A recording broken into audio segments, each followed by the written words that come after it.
Kaya naman ito speaking of pondo, ito, napondohan, di umano, nung kampanya.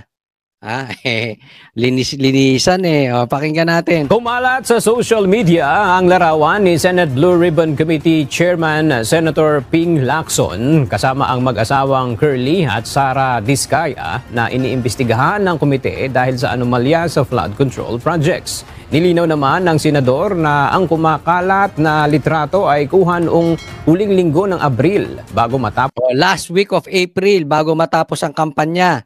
Tapos ang kampanya para sa 2025 midterm elections. Ayun, napondohan ka raw. Di umano yan ang kumakalat napondohan ka raw Nako, linis-linisan ka Kung hindi totoo yung kumakalat, huwag kang pa-interview ng solo. Mag-privilege speech ka. Mag-explain ka doon sa Senado. Nang sa ganon, ma-question ka. Takot ka Puro ka pa interview sa media. Paliwanag mo. Doon ka sa barangay magpaliwanag. Ayon kay Lacson, dinala ng isang campaign supporter mula Davao ang anak. Talagang nabanggit pa ang Davao Hanip din to si Pinky Parang bading.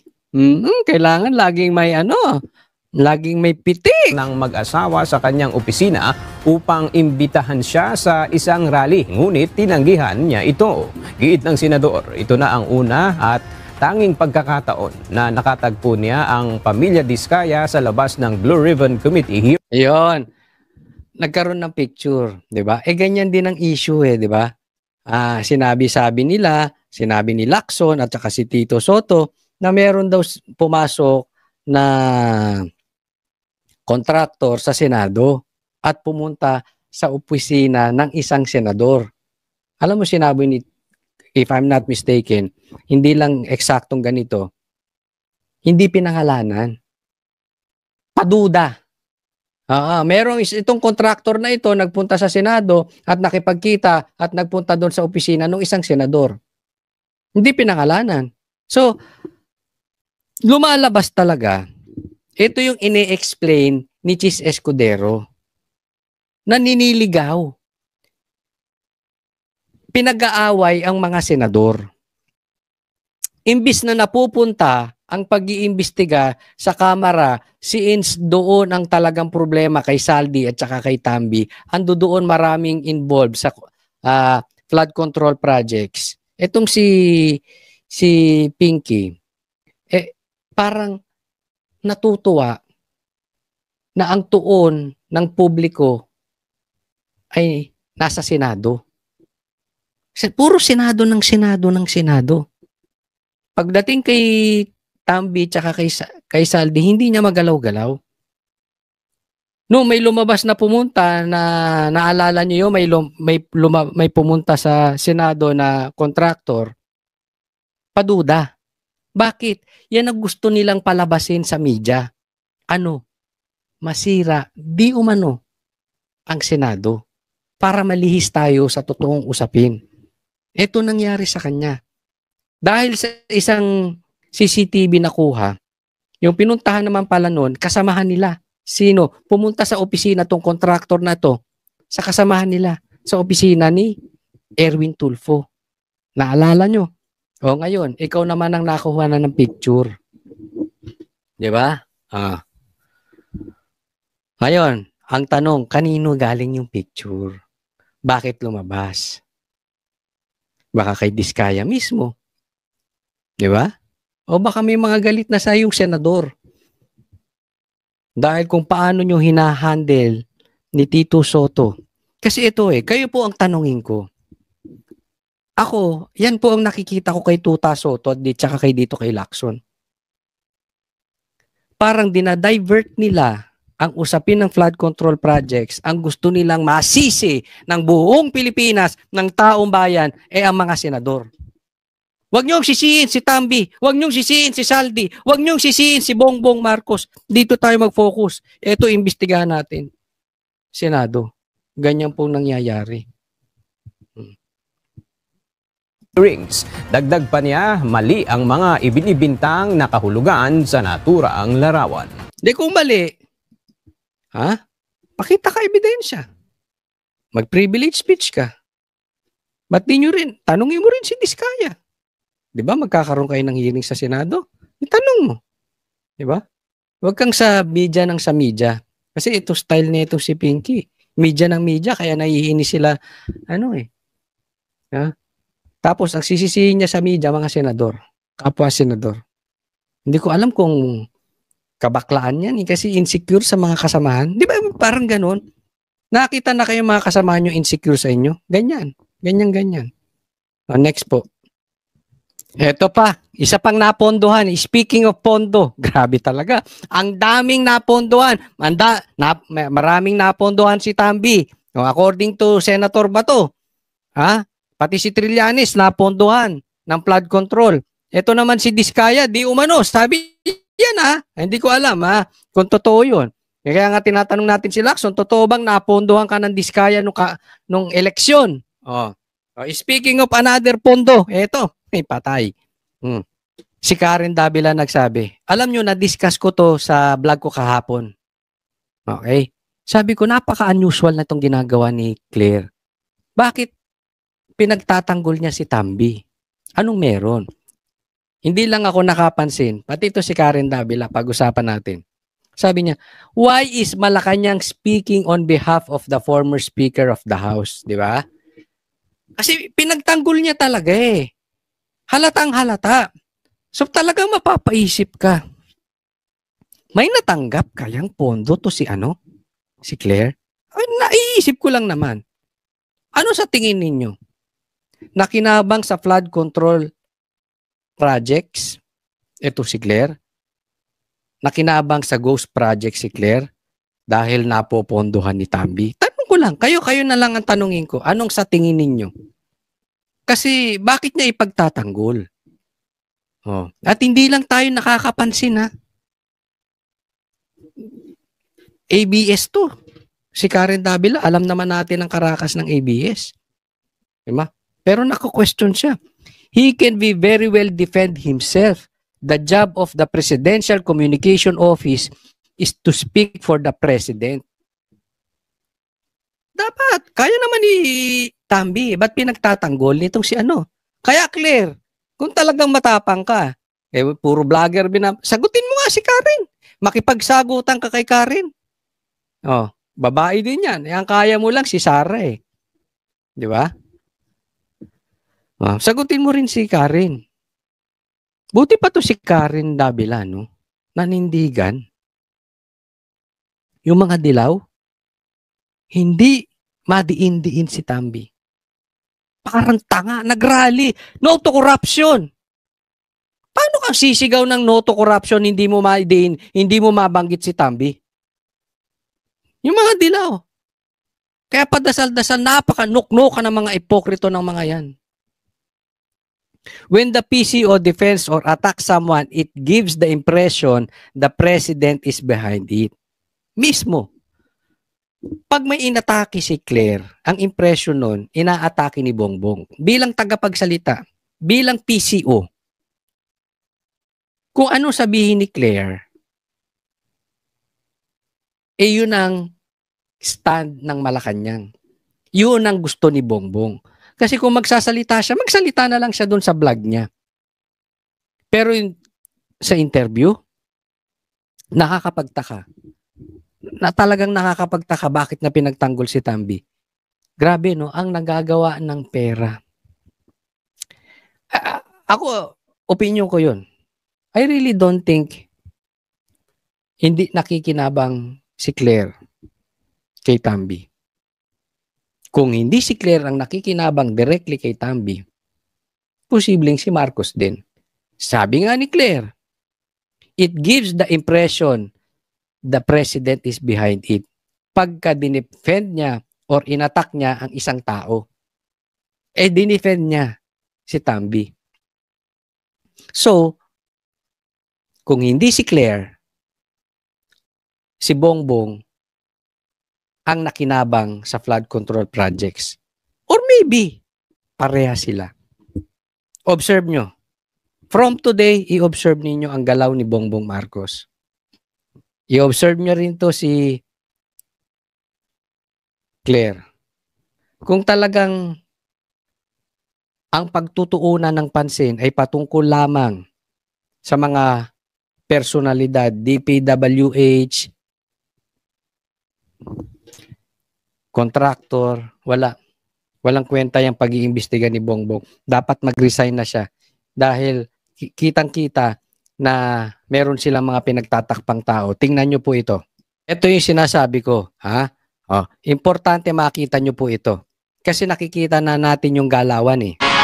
Isasama na po ng Department of Justice ang ilang miyembro ng Pamilya Villar sa investigasyon nito sa mga flood control project sa Las Piñas. At nakatutok si Salima Refran. May 5 taong umupo bilang kalihim ng Department of Public Works and Highways si Senador Mark Villar noong Duterte administration. Sabi ngayon ni Justice Secretary Jesus Crispin Remulla, mula daw nung panahong yun, nakuha ng pinsan niyang buo ang mga kontrata sa infrastructure project sa Las Piñas, ang balwarte ng kanyang pamilya. Because of that prohibited interest with his cousin being the contractor in Las Piñas. Mga sir, gano'ng Kaya kita nyo, ha? Shoot sa banga yung mga pinagsasabi ni Chis Escudero eh. Again, senador na naman. Ako, wala akong problema. Hindi ko pinagtatanggol ang Villar. Kung kailangan nilang makulong, ikulong sila. Kung kailangan ibitay sila kung yan ay nasa batas natin. Wala akong issue doon, wala akong problema. Pero, pag tiningnan ninyo yung galawan nila, sindikato di ba? May isang galaw sila. Ibaling sa Senado, ang focus, ang balita, diversion. I-divert natin sa Senado. Pansinin nyo. Meron ba silang binabanggit na congressman? Pag babanggitin nga si Saldi at saka si Tambi, parang allergic sila. Hindi lang si Boying pati yung mga senador. Yung mga tuta dyan sa Senado. Pero, pagdating sa balita, puro senador. Hindi ko sinasabing malilinis tong senador na to. Ang punto po natin, yung optics, yung diversion, kung saan nila gusto mapunta ang balita. Diba? Senador na naman. 18 billion worth of projects. Billion. Nagbabanggit siya ng numero. Ba't hindi nyo magawa yan kay Saldi? Hindi nyo magawa yan kay Tambi. Di ba? 10.5 ang sabi sa report. But we have to flesh it out. Sabi ni Remulla, hindi lang daw limitado sa flood control projects ang napunta sa pinsan ni Villar. Lahat ng klaseng project yan. Whatever, ano man maisip mo, yun na yun. Kasama yan, lahat, in the menu. From school buildings to roads to asphalt overlay to revetments, lahat yan, kasama yan. Wala bang congressman yan? Diba? Sabihin na natin masasamang tao itong mga senador na to. Puntahan na natin yan for discussion purposes. Pero kung walang maiimbestigahan na Congress, mga congressman, ibig sabihin, lahat sila tuta ni Tambi. Kasi yung mga congressman naman, siyempre, under yan ni Tambi So, hindi yan magagalaw. Diyan lang kayo. For the meantime, dito tayo sa Senado. Yeah. Yan yung sinasabi ni Cheese. Porket kami ba ang kilala ng taong bayan? Sila ang sikat. Senador ng senador ang binabanatan. Dinadivert sa Senado, sa mga senador, para yung usapin ng flood control hindi masyadong pumutok. At ang pag-uusapan ng tao yung mga senador kasi sila yung mga kakilala. Shoot! Na-shoot sa banga yung mga sinasabi ni Cheese. Exactly. Dahil dito, iniimbestigahan siya ngayon ng Department of Justice. And also a senator. Ano yan kasama yan sa relationship na hindi dapat nangyayari. Diba? Kasi you have something to do with the, with the way that the money is involved. When you vote for a budget, kasama ka na ron. When you participate in the budgeting process, kasama ka na ron. Tapos isa pa, senador yan. Dalawa dyan senador. Okay? Alam naman natin that anytime posibleng palitan na si Tito Soto. Dahil marami nang hindi masaya bilang Senate President si Tito Soto. So, chilling effect yan. Tatakutin ang tatakutin itong mga Villar na mawala ng bayag at umurong at hindi suportahan itong pagpapalit ng liderato sa Senado. Sa katunayan, lumipat na nga sila sa majority kaya napalitan si Cheese as bilang Senate President eh. Diba? Yan po yun. Kaya ganyan ang style nila Tambi, ganyan ang style nila Bongbong Marcos. Bubutasan ka na bubutasan. Diba? Binubutasan ngayon si Marcoleta. Imbis na natutuwa sila at nagbibigay ng witnesses, tumutulong si Marcoleta, naiinis sila. Bakit? Yung nilabas ng witness ni Marcoleta, tinuro si Tambi tsaka si Saldi. So obviously, ayaw nilang natuturo si Tambi tsaka si Saldi. Kaya sinisilipan si Marcoleta. Si Cheese ganun din. Dahil napigilan di umano ang impeachment through Cheese. So pag kumalabang ka kay Tambi tsaka kay Bongbong Marcos, sisilipan ka. Kaya nga to, inuunahan to si Villar. Tingnan natin kung may bayag tong mga Villar. Kasama rin sa investigasyon ang kapatid ni Villar na si Senador at dating Las Piñas Representative. Hindi ito walang bayag. Term ko lang naman yun, okay? Hindi po kabastusan yun. Ibig sabihin, walang tayo, duwag. Yun lang. Camille Villar, pati na ang inang si dating Senador Cynthia Villar. They're related interest. Isa lang sila interest sila. Isang relationship lang yan. Diba? Isang family lang yan. First degree of consanguinity. To the fourth degree of consanguinity. Diba? Or third degree pa. From seeing. Ang linis ni Boying, no? Ako ba, tatanong ko, wala bang bahid yung anak ni Boying? Tanong ko lang naman. Si Boying ba walang bahid ng conflict of interest? O hindi lang nasisilip kasi siya ang SOJ? Ako yung nagtatanong lang naman.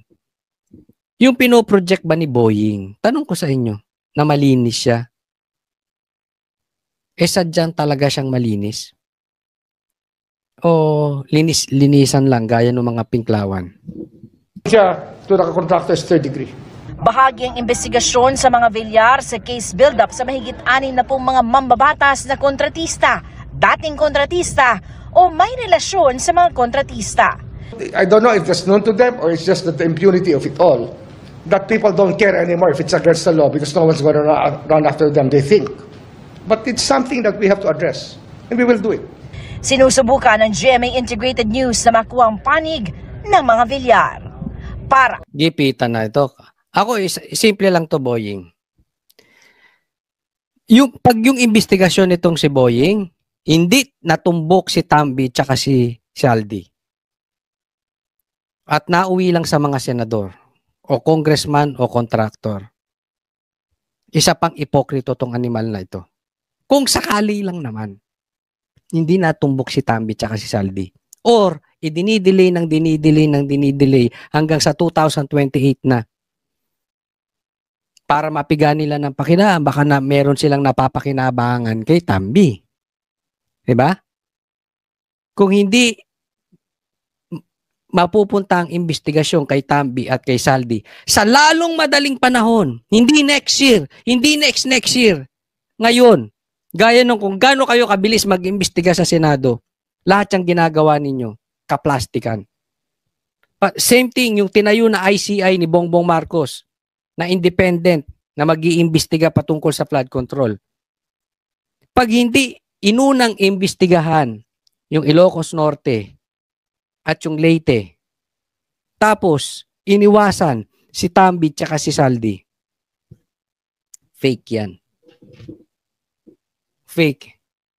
This is not an issue kung totoong may kasalanan o walang kasalanan yung mga senador. Alam natin sinong mastermind yan. So pag iniwasan si Tambi tsaka si Saldi, wala yan. Ito, may protection. Kitang-kita na natin kung anong ginagawa ni Lacson eh.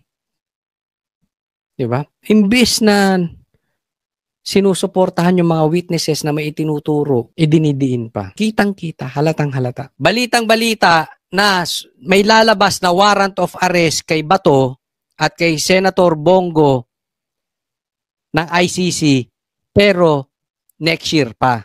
Hoy, bakit next year pa? Bakit hindi mo na pahuli ngayon, taon na ito? Ha? Trillanes, total, ikaw ang author ng ICC scandal. Ikaw ang bumulong niyan kay Bongbong Marcos. Ikaw ang nagtulak niyan. Sabi, di umano. So bakit hindi mo na pahuli ngayon, ipopostpone mo pa? Ito yun. Humina na kasi ang funding ni Trillanes dahil lumayas na si Saldico at hindi na speaker si Romualdez. Kaya postpone na naman niya ang ICC warrant. So sa madaling salita, bayaran ng flood control project etong si Trillanes. Kung susundan ko yung sinasabi ni Bato, ha? Kaya daw hindi niya na itutuloy kasi po may mga style ang mga politiko na ganito. 'Di ba? Kahit gusto ni Trillanes na talagang ilubog ang Duterte at ang mga supporters ni Duterte, hindi niya ito todo. Bakit? Pera-pera yan. Bayad-bayad yan. Hindi, libre? Walang ganon.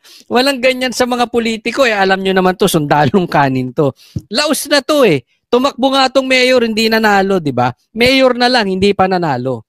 Galing senador yan, ha? Anong ibig sabihin po niyan? Nakikinabang si Trillanes sa flood control projects, sa mga ghost projects. Kaya dapat, chicken din ang salin nito. Kahit hindi na siya politiko. Kasi, importante yun yung kung may paper trails, may money trails. Saan na pupunta yung pera na kinurakot ng mga ni Saldi at saka ni Tambi? May mga outlet yan, may mga vloggers yan. Mamaya pupunta tayo sa vloggers. Dito muna tayo kay Trillanes. So next year, hindi pwede. Hindi pwede, Tambi, bayad ka muna. Hindi pwede. Palalabas ko yung yung warrant of arrest nitong dalawa, pero teka muna, hindi pwedeng kahit galit ako sa Duterte, hindi, pengi. Umihina na yung funding. Bakit? Nasisilip na. Huminto ang Agos.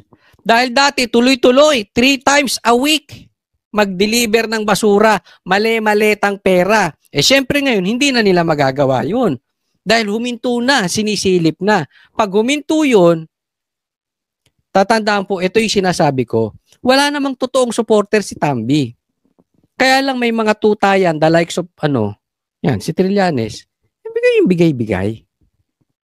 Pag huminto na yung pondo ni Tambi, palagay mo maglalabas yan sa sarili niyang bulsa? Hindi na.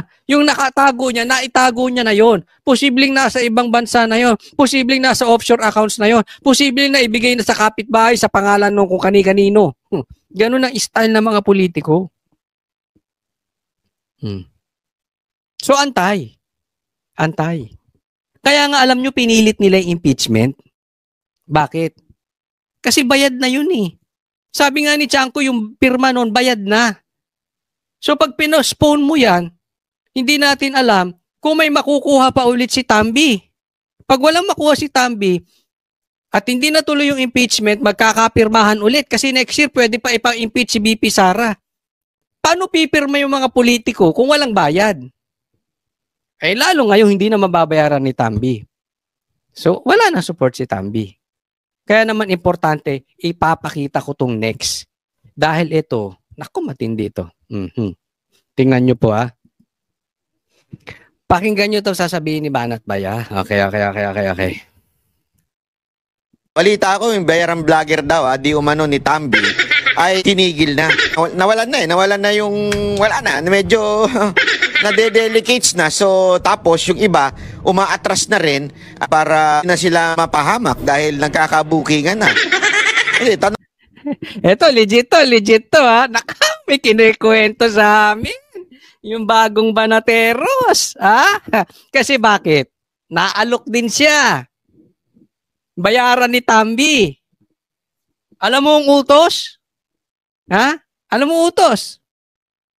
Banatan si BP Sara. Hindi po political vlogger yun. Mainstream vlogger yun.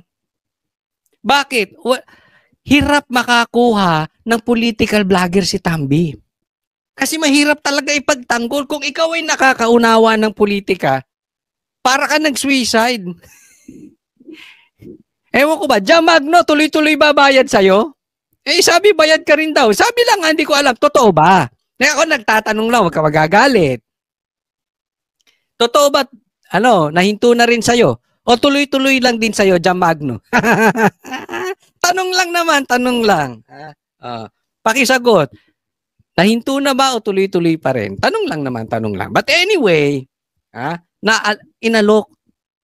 Alam nyo ba, yung alok doon sa bagong vlogger, bagong kasama naming Banateros, nung 3 pa lang kami, si Banat Bay, ako, tsaka si Boss Dada, inoferan din to si Banat Bay. Nasa vlog niya naman yun eh. So, kaya ikikwento ko na. So, siya sisinyo. Si Banat Bay, si Banat Bay, yung demanda niya. Pero nasa vlog ngayon. Nadinig ko. Kasi alam namin yon, pero hindi ko alam kung binablog niya. Narinig ko. So, sasabihin ko na. Inalok din yan. Maaring hindi si Tambi ang nag-aalok. Okay? May ibang nag-aalok in his behalf. Okay? Ganun ang katakaran. Parang flood control. Hindi naman magsasabi yan na talagang mag-a-appear yan si Tambi na sa kanya i-deliver pera. Hindi. Merong middleman yan. Hindi sisipot yan. Ganun ang mga style. Well, anyway, naalok si Banat Bay para sa Banateros. Malaki po. Malaki. Kahit di na kami mag-vlog. Kahit wala na. Doble pa. Doble, triple. Malaki po. Pahinga na. Buwan-buwan. Anong sabi? Banatan lang si Sara. Nek-nek mo. Ngayon wala ng pondo. Patay. Patay kang bata ka. Yung mga mainstream vlogger, wala namang, yung iba dyan walang alam sa politika. Hindi ko man nila lahat, no? Pero hindi po kasi yan ang linya nila eh. Diba? Katulad nito, binabanggit niya si Boss Toyo. So, kayo, tanongin nyo na lang si Boss Toyo. Ha? Meron ata silang na-scoop. Parang nagsisisi na. Kasi binabash ng tao. Ibash nyo lang din. Ibash nyo lang, ibash, ituloy nyo lang. Binabash na daw ng tao. Yung iba naman daw, binabash na ng tao, pero huminto pa bayad. Yan ang sinasabi ko sa inyo eh. Mga mukha kayong pera, kayong mga vloggers na yan. Hindi ko sinasabi si Boss Toyo ah. Yung iba naman sinasabi, Coach, trabaho lang naman yan. Alam mo naman, vlogger tayo eh. Maka-Duterte naman ako. Oh, di ba? Kinuha ko lang yung bayad. Tinira ko si Sara.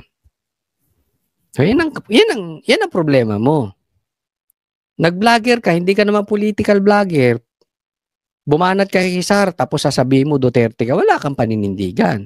Pera-pera ka. O, tiisin mo yung bash ng mga taong bayan kung binabash ka. Di ba? Simple lang yun eh. Kinita mo naman yan eh. Parang yung flood control projects. Di ba? Nagpasasa naman yung anak nyo, kumakain ng 100,000. Mabash kayo ngayon. Kasalanan nyo yan. Di ba? Tanong natin kay Boss Toyo. Boss Toyo, yung mga nakikinig dito na kilala ho si Boss Toyo, pwede ho bang pakitanong? Ako, tanong lang naman. Tanongin nyo raw si Boss Toyo ha. Tigil na ba sa inyo ang papala? Itanong nyo lang. Wala nang bayad. Kaya alam nyo, yan yung sinasabi ko doon sa vlog ko kanina lang. Nag-vlog ako kanina. Kung hindi nyo napanood, importante panoorin nyo yun. Pati sa house. Hindi lang kay Trillanes. Pati sa house. Unti-unti na magbabaligtaran yan. Bakit? Wala nang pondo. Wala na eh. Pag ang loyalty ng tao ay nakuha mo lang dahil sa pera-pera, bigyan ko kayo halimbawa. Halimbawa, babae. Yung babae, pag gusto ka niyan.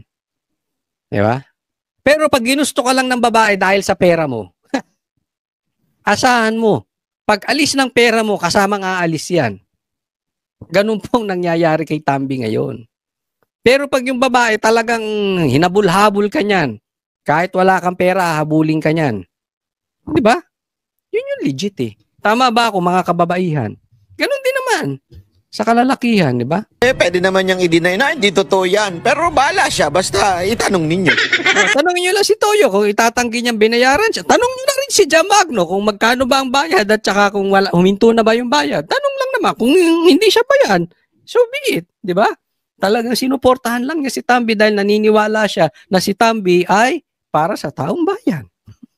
Di, okay lang. Wala kayong bayad. Itanong niyo sa kanyang page. Kasi ang balita ko, talagang yung mga bata nila, tinigil na. At ang balita ko nga, nababawasan pa siya ng subscriber at nagagalit pa yung mga tao sa kanila sa social media. Ako, ganyan yung mga Trojan horse.